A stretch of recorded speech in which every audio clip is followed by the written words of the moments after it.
السلام علیکم ورحمۃ اللہ وبرکاتہ۔ میرا دل بری طرح گھبرا رہا تھا۔ میرا بیٹا مجھ کو ایئرپورٹ پر یہ کہہ کر چھوڑ گیا تھا کہ وہ اپنا پاسپورٹ گھر بھول کر آ گیا ہے۔ 4 گھنٹے ہونے والے تھے۔ نہ تو میں اس شہر میں کسی کو جانتی تھی، نہ میرے پاس کوئی فون تھا۔ ایک سیکیورٹی گارڈ بار بار مجھ کو گھور کر دیکھ رہا تھا۔ مجھ کو اب احساس ہو رہا تھا کہ میرا بیٹا مجھ کو گھر سے بے گھر کر چکا ہے۔ رات ہوئی تو وہ سیکیورٹی گارڈ میرے پاس پہنچا اور مجھ سے بڑی عجیب بات کر دی، جس کو سن کر میری آنکھوں سے آنسو بھر آئے۔ آج ایک مدت کے بعد میں اس شخص کو دیکھ رہی ہوں جسے دیکھنے کے لیے میری آنکھیں ترس گئی تھیں، جس کے انتظار میں میری آنکھیں آج بھی راہ تکتی تھیں۔ وہ آج اس حالت میں میرے سامنے ہوگا، اس بارے میں سوچ بھی نہیں سکتی تھی۔ وہ میرے کلیجے کا ٹکڑا، جسے میں نے اپنے خون کا آخری قطرہ تک پلایا تھا اور جس نے مجھے بھری دنیا میں اکیلا کر دیا تھا، آج میرے سامنے کھڑا تھا۔ وہ کوئی اور نہیں، میرا اپنا ہی بیٹا تھا، جس کے لیے میں نے اپنی پوری زندگی اس کے نام کر دی تھی۔ پھٹے پرانے کپڑے، بکھرے بال، یہ دیکھ کر میرا کلیجہ پھٹنے کو آ گیا۔ میں نے پوچھا، عمران یہ کیا ہے؟ وہ کہنے لگا، ماں مجھے معاف کر دیں، یہ آپ کی نافرمانی کا نتیجہ ہے۔ جو میں نے آپ کے ساتھ کیا تھا، شاید اللہ تعالیٰ نے مجھے اس کی سزا دی ہے۔ خدا کے لیے آپ مجھے معاف کر دیں اور میرے پاس واپس آ جائیں۔ آپ جانتی ہیں، آپ کو چھوڑنے کے بعد میں ذلیل و رسوا ہو گیا تھا۔ جس لڑکی کی خاطر میں نے آپ کو چھوڑا تھا، وہ مجھ سے سب کچھ لوٹ کر کہیں دور چلی گئی۔ میں آپ سے بہت شرمندہ ہوں، کیونکہ جو میں نے آپ کے ساتھ کیا ہے، شاید ہی کوئی بیٹا کسی ماں کے ساتھ کرے۔ پلیز ماں، خدا کے لیے مجھے معاف کر دیں۔ میں 2 قدم پیچھے ہٹی تو وہ گھٹنوں کے بل بیٹھ کر میری ٹانگوں کو ہاتھ لگانے لگا اور کہنے لگا، مجھے پھر اپنی سرپرستی میں لے لیجیے۔ میں کہیں کا نہیں رہا، میرے پاس کچھ بھی نہیں ہے۔ میں نے 3 دن سے کھانا نہیں کھایا۔ میری آنکھوں سے زار و قطار آنسو بہہ رہے تھے، لیکن میں اسے صرف یہ احساس دلانا چاہتی تھی کہ جو اس نے میرے ساتھ کیا، شاید اسے بھی اس کا احساس ہو جائے۔ مجھے وہ ایک رات نہیں بھول رہی تھی جب میرے پیچھے کتے لگے تھے اور مجھے بچانے والا کوئی بھی نہیں تھا۔ بس میں اسے تھوڑا سا احساس دلانا چاہتی تھی۔ وہ زار و قطار گڑ گڑا کر روئے جا رہا تھا۔ ایک پل کے لیے میں نے سوچا کہ میں اسے اٹھا کر اپنے سینے سے لگا لوں اور اسے اپنی آغوش میں لے لوں، لیکن میں تھوڑا سا گھبرا رہی تھی۔ میں نے اس کی طرف اپنی پشت کر لی، کیونکہ جو اس نے میرے ساتھ کیا تھا، شاید اس کے لیے میں اسے کبھی معاف نہ کرتی۔ لیکن میرے اندر ایک ماں کا دل تھا۔ وقت کی ناراضگی تھی، شاید ختم ہی ہو جاتی، لیکن میری پیٹھ پھیرتے ہی وہ گھٹنوں کے بل بیٹھا ہوا اٹھ کھڑا ہوا۔ اور پھر مجھے یاد ہے، جب اکرم مجھے ایئرپورٹ سے اپنے گھر لے آیا تھا اور اس نے محبت سے میری داستان سننی چاہی، تو میں نے اسے سب سچ بتا دیا تھا۔ میں وہ سب پھر سے یاد آنے لگا جب میں اکرم کو اپنا قصہ بیان کر رہی تھی۔ میرا نام سلیمہ ہے اور میں ملتان کے ایک چھوٹے سے گاؤں میں رہتی تھی، جہاں میرا اپنا گھر تھا۔ میری عمر لگ بھگ 65 سال کے قریب تھی۔ میرے شوہر کا انتقال ہو چکا تھا اور میرا ایک ہی بیٹا تھا، جس سے میں بے پناہ محبت کرتی تھی۔ گاؤں میں ہماری کچھ زمینیں بھی تھیں، جہاں میں کھیتی باڑی کیا کرتی تھی۔ میں نے کبھی محسوس ہی نہیں ہونے دیا کہ میرے سر پر شوہر کا سایہ نہیں ہے۔ میں ہر وقت مضبوط رہتی تھی، لیکن وقت نے اس قدر پلٹا کھایا کہ آج میں اس مقام پر ہوں کہ میرا کوئی گھر نہیں ہے۔ میں کہاں جاؤں، کس سے کہوں؟ میرا تو یہاں کوئی رشتہ دار بھی نہیں ہے، یہاں تک کہ یہ شہر بھی میرے لیے بالکل نیا اور انجان ہے۔ میں پہلی دفعہ یہاں آئی ہوں۔ میں سوچ بھی نہیں سکتی تھی کہ میرا اکلوتا وارث، میرا اپنا بیٹا میرے ساتھ یہ کر سکتا ہے، جس کے لیے میں نے دن رات ایک کیے، جس کے لیے میں نے صبح دیکھی نہ شام، جو میری آنکھوں کی ٹھنڈک تھا، آج وہ میری آنکھوں کو آنسو دے گیا، جو شاید زندگی بھر کبھی مٹ نہیں پائیں گے۔ میرا اس دنیا میں کوئی نہیں ہے۔ اگر تم مجھے وہاں سے نہ لاتے تو شاید میں وہاں ہی بیٹھی ہی مر جاتی، یا شاید وہ کتے جو میرے پیچھے لگے تھے مجھے چیر پھاڑ کر رکھ دیتے۔ میں زاروں کے تار رو رہی تھی۔ ماریا اور اکرم دونوں میری بات سنتے ہوئے زاروں قطار رو رہے تھے۔ اکرم ایک سیکیورٹی گارڈ تھا جو ایئرپورٹ پر کام کرتا تھا، اور ماریا اس کی بیوی تھی جو لوگوں کے گھروں میں کام کرتی تھی۔ ان کا ایک کمرے پر مشتمل گھر تھا، لیکن وہ خوشحال تھے کہ ان کا مکمل خاندان تھا اور میرے پاس کچھ بھی نہیں تھا۔ میرا ایک اکلوتا بیٹا جسے میں نے اپنا لہو پینے کو دیا، وہی مجھے دھوکہ دے کر چھوڑ گیا۔ امی، آپ مجھے بتائیں کہ آپ یہاں لاہور ایئرپورٹ پر کیا کر رہی تھیں اور یہاں کیسے پہنچی؟ معذرت کے ساتھ میں آپ کو امی کہہ رہا ہوں، اکرم نے کہا۔ میری آنکھوں سے بے اختیار آنسو نکل رہے تھے اور میری زبان پر جیسے تالا پڑ چکا تھا۔ میں کیا کہتی کہ میرا بیٹا میری کمائی ہوئی ساری جمع پونجی لے کر چلا گیا تھا اور مجھے ایک انجان شہر کی ایک انجان جگہ پر چھوڑ گیا تھا۔ اکرم نے میرے ہاتھ پر ہاتھ رکھا، مجھے دلاسا دیا اور اپنے ہاتھوں سے میرے آنسو صاف کیے۔ اس نے کہا، ماں، میں بھی آپ کا بیٹا ہوں، آپ میرے لیے بالکل میری ماں کی طرح ہیں اور مجھے کوئی اعتراض نہیں ہے۔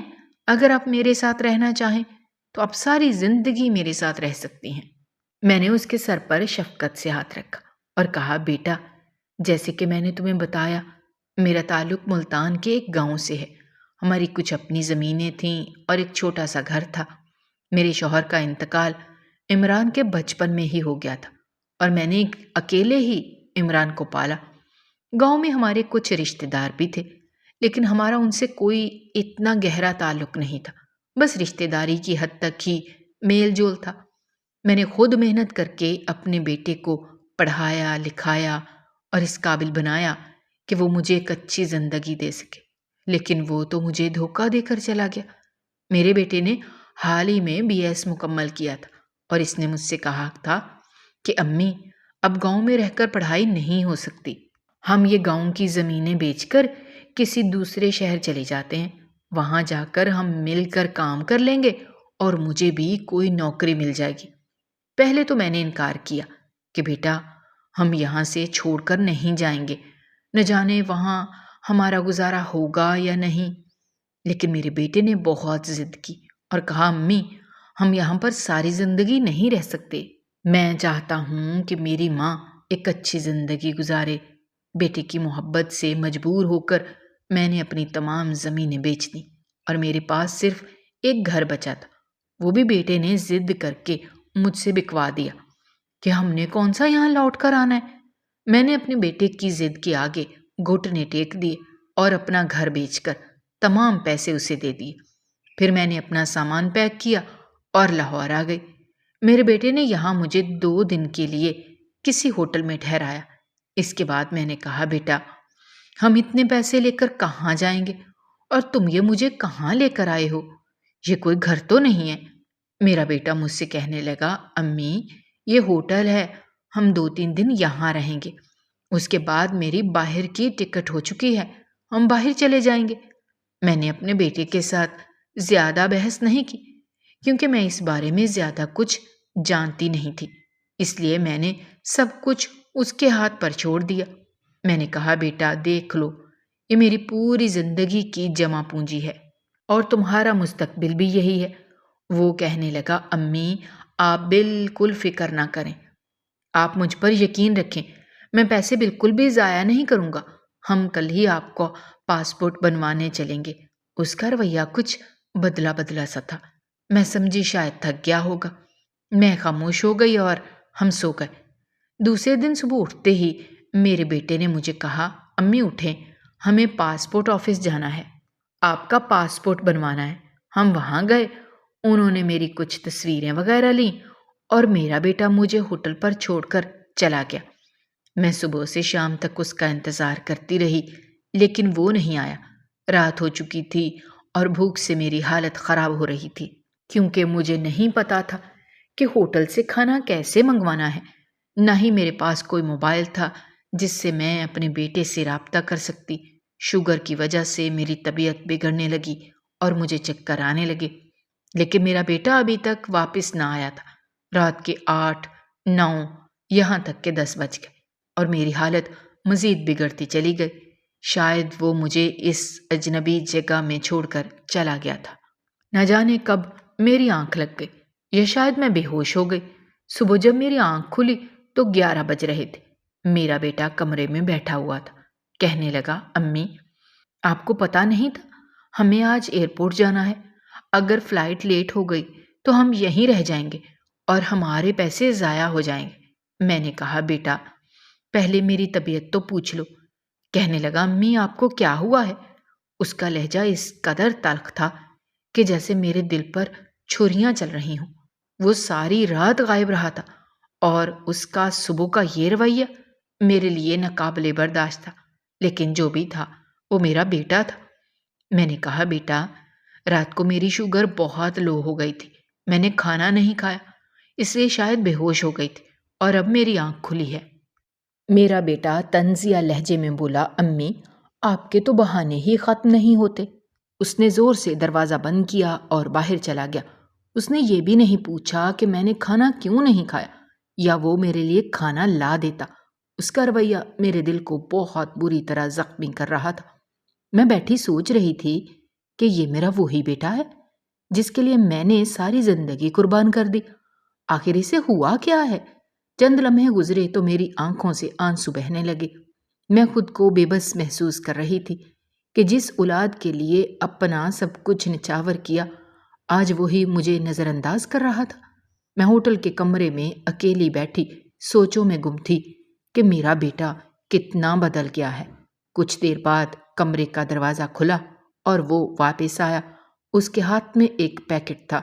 اس نے میرے سامنے پھینکا اور بولا یہ کھانا ہے، کھا لو اور اپنی طبیعت کا ڈرامہ بند کرو، ہمیں ایئرپورٹ پہنچنا ہے۔ اس کا یہ رویہ میرے لیے مزید تکلیف دہ تھا۔ میں نے خاموشی سے کھانا اٹھایا اور کچھ نوالے زبردستی کھانے کی کوشش کی، لیکن دل کی حالت کچھ اور ہی کہانی سنا رہی تھی۔ میں نے دل ہی دل میں اللہ سے دعا کی کہ اے پروردگار میرے بیٹے کو ہدایت دے، اسے عقل دے۔ لیکن میرے اندر ایک عجیب سا ڈر تھا کہ یہ سب کچھ ٹھیک نہیں ہو رہا۔ میرے دل کی گہرائیوں سے ایک آواز آ رہی تھی کہ میرا بیٹا مجھ سے کچھ چھپا رہا ہے، مگر میں پھر بھی اس کے ساتھ جانے کے لیے تیار تھی۔ میں نے دل ہی دل میں اللہ سے دعا کی کہ جو بھی ہو خیر ہو۔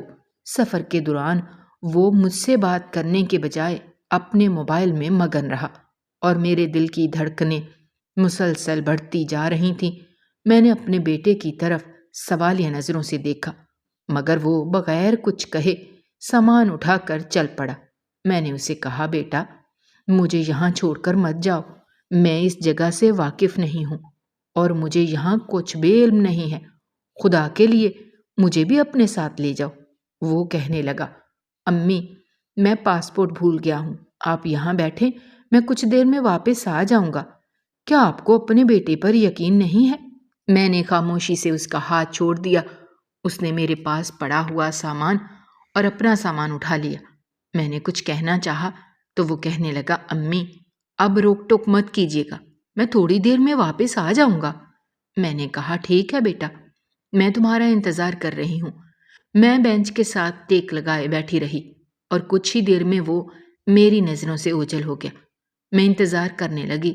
ایئرپورٹ پر رش بہت بڑھ چکا تھا اور مجھے رش سے ویسے بھی بہت گھبراہٹ ہوتی ہے۔ کبھی کھڑی ہو کر دیکھتی، کبھی بیٹھ جاتی، مگر میرا بیٹا نہیں آیا۔ 4 گھنٹے گزر گئے تھے، پھر 5 اور 6 گھنٹے، لیکن وہ واپس نہ آیا۔ میری نظریں اسی راستے پر لگی ہوئی تھیں جس پر وہ گیا تھا۔ میرے دل میں خیال آیا کہ میں نے اسے جانے نہیں دینا چاہیے تھا، شاید میں نے غلطی کی۔ میں نے خود کو کوسنا شروع کر دیا۔ شام کے 6 بج گئے، ایئرپورٹ خالی ہونے لگا۔ وہاں بس ایک سیکیورٹی گارڈ کھڑا تھا جو صبح سے میری طرف دیکھ رہا تھا۔ میں اس سے نظریں چرا رہی تھی، مگر آخر کار وہ میرے پاس آیا اور بولا ماں جی آپ کا بیٹا ابھی تک نہیں آیا؟ میں نے جواب دیا بیٹا ایسی بات نہیں ہے، وہ پاسپورٹ لینے گیا ہے، جلد ہی آ جائے گا۔ وہ کہنے لگا ماں جی میں نے ایسے بہت سے بیٹے دیکھے ہیں جو اپنی ماں کو چھوڑ کر چلے جاتے ہیں، آپ کا بیٹا شاید اب واپس نہیں آئے گا۔ میں نے ایک زور کا تھپڑ اس کے گال پر مارا اور کہا میرا بیٹا ایسا نہیں ہے، وہ مجھے چھوڑ کر نہیں جا سکتا، تم جھوٹ بولتے ہو۔ میں زارو قطار رونے لگی۔ ایئرپورٹ بند کر دیا گیا تھا۔ میں بھوک اور پیاس کی شدت سے نڈھال ہو رہی تھی۔ میری عمر اور صحت نے بھی میرا ساتھ چھوڑ دیا تھا۔ پوری رات میں روتی رہی اور اللہ سے التجا کرتی رہی کہ میرا بیٹا سلامت ہو اور وہ واپس آ جائے۔ میرے دل میں ہزاروں طرح کے خدشات جنم لے رہے تھے کہ نہ جانے میرا بیٹا کس حال میں ہوگا، کہاں ہوگا۔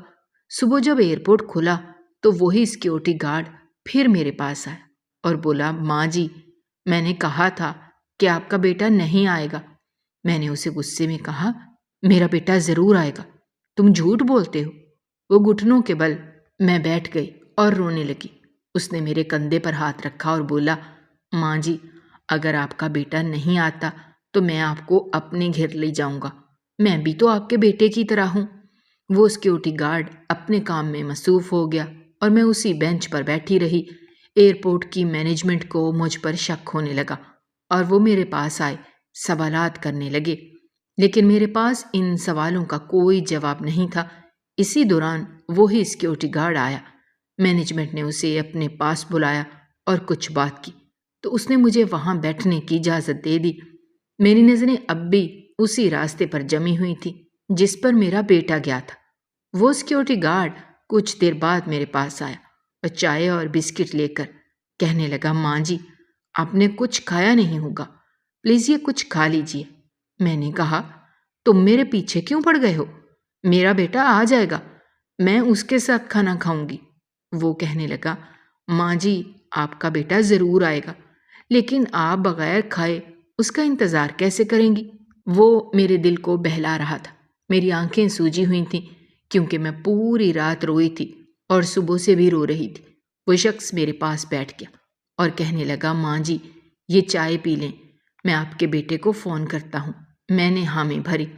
وہ سیکیورٹی گارڈ بہانہ کر کے چلا گیا۔ میں نے 1-2 بسکٹ ہی کھائے تھے کہ وہ واپس آیا اور کہنے لگا، ماں جی، آپ کا بیٹا بالکل ٹھیک ہے اور وہ کہہ رہا ہے کہ کچھ دن میں آپ کو لینے آ جائے گا، وہ باہر جا چکا ہے۔ یہ سن کر میرا دل پھٹنے کو آ گیا کہ میرا بیٹا مجھے واقعی ایئرپورٹ پر چھوڑ کر جا چکا تھا۔ کچھ دیر بعد سب کی ڈیوٹیاں ختم ہونے لگی اور سارا عملہ جانے لگا۔ کچھ دیر بعد وہ گارڈ بھی مجھے نظر نہیں آیا، شاید وہ کسی کام سے چلا گیا تھا۔ ایئرپورٹ کی انتظامیہ نے مجھے اٹھا کر سڑک پر چھوڑ دیا۔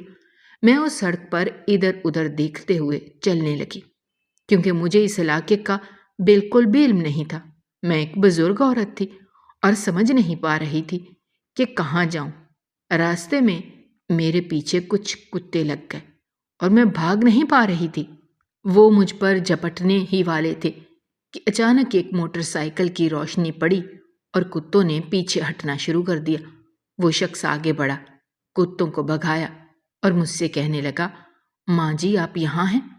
مجھے لگا آپ کا بیٹا آ گیا اور آپ چلی گئی ہیں، اب تو آپ کے زخم بھی ہیں۔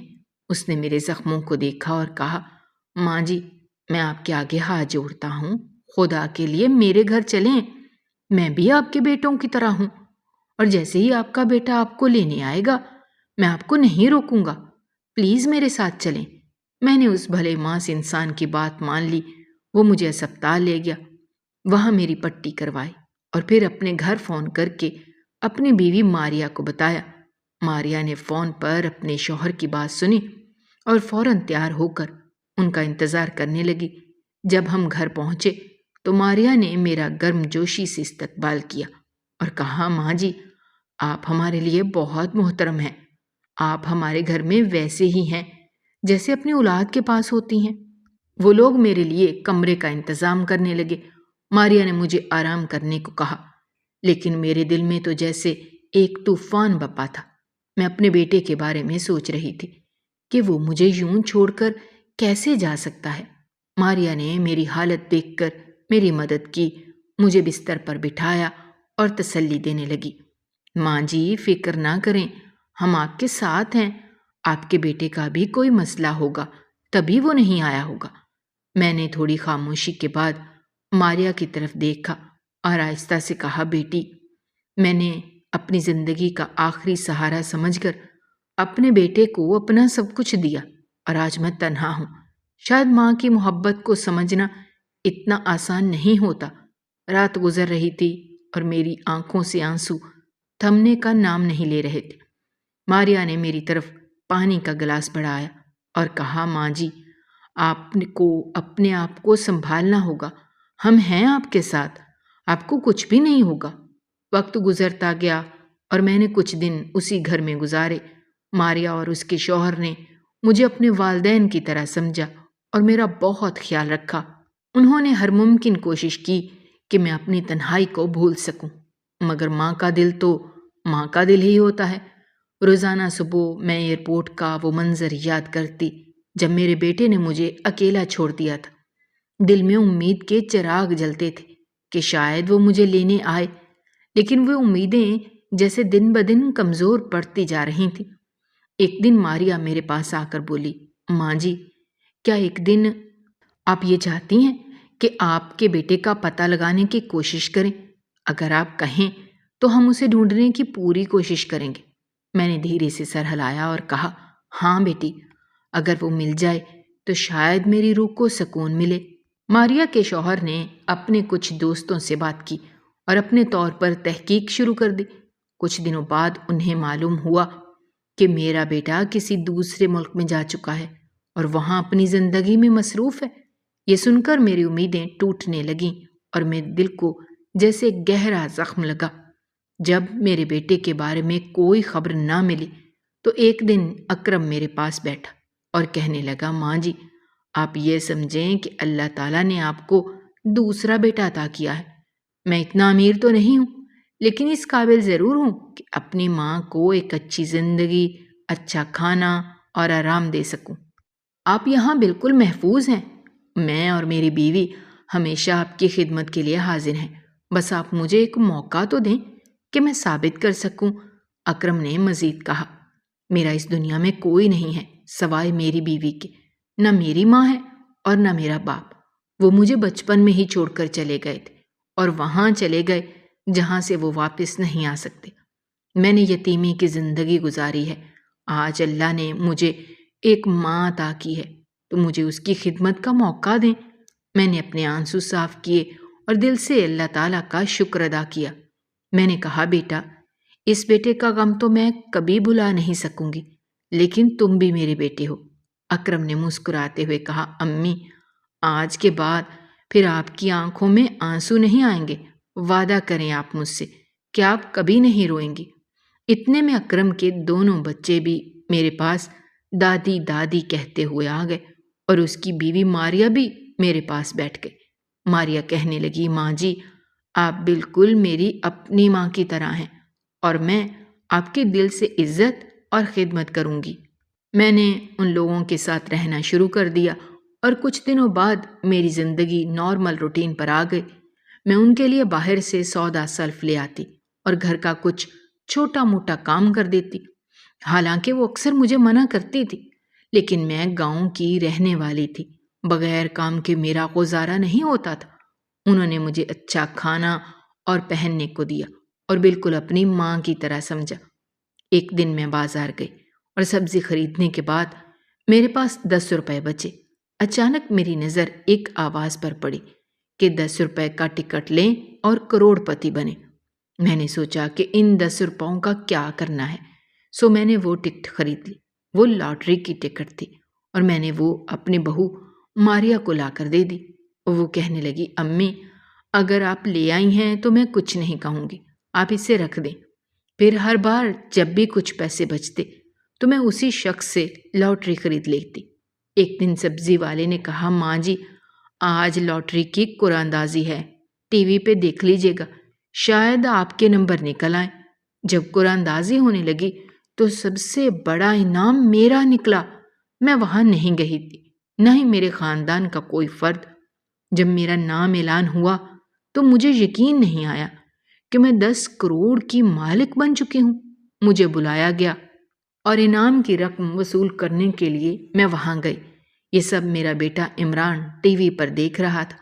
جب اس نے یہ دیکھا کہ مجھے اتنے سارے پیسے ملے ہیں تو فوراً اپنی ٹکٹ بک کروائی اور پاکستان واپس آ گیا۔ جب وہ میرے گھر کے گیٹ پر پہنچا تو گارڈ سے کہنے لگا، کیا یہ سلیمہ بیگم کا گھر ہے؟ گارڈ نے جواب دیا، جی، یہ سلیمہ بیگم کا گھر ہے۔ میرے بیٹے نے کہا، یہ میری ماں کا گھر ہے۔ مجھے اندر جانے دے۔ گارڈ نے جواب دیا، آپ کی ماں نہیں، یہ اکرم صاحب کی امی ہیں، آپ کا ان سے کوئی تعلق نہیں ہے۔ اس پر عمران نے زبردستی اندر آنا چاہا۔ میں لان میں کھڑی تھی اور جب اس کو اپنی طرف آتے دیکھا تو میرا دل باغ باغ ہو گیا، مگر دل میں ایک خلش تھی جس کی وجہ سے میں اسے گلے نہیں لگا سکتی تھی۔ اپنی جیب سے پستول نکال لیا، میرے سر پر پستول رکھتے ہوئے اکرم سے کہنے لگا، اس گھر میں جتنا مال بھی ہے اسے باہر نکالو، یہ میری ماں کا ہے۔ میں نے پلٹ کر اسے دیکھا اور کہا، عمران کچھ تو خدا کا خوف کرو، یہاں مجھے منانے آئے تھے یا یہ سب کرنے؟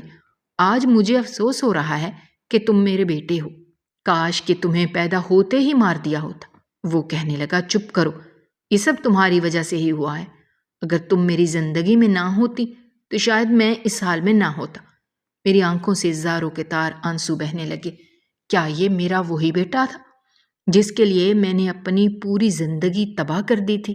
میں نے اکرم سے کہا، بیٹا میرا اس سے کوئی تعلق نہیں ہے، لیکن تم میرے لیے سب سے زیادہ عزیز ہو کیونکہ تم نے مشکل وقت میں میرا ساتھ دیا۔ تم ایسے کرو کہ جو کچھ بھی ہے اسے اس کے حوالے کر دو۔ اتنے میں میری بہو ماریا جو کہ اکرم کی بیوی تھی باہر نکل آئی اور کہنے لگی، یہ کیا ماجرا ہے؟ عمران نے اس کی طرف بندوق تان لی اور کہا، یہیں پر خاموش ہو جاؤ۔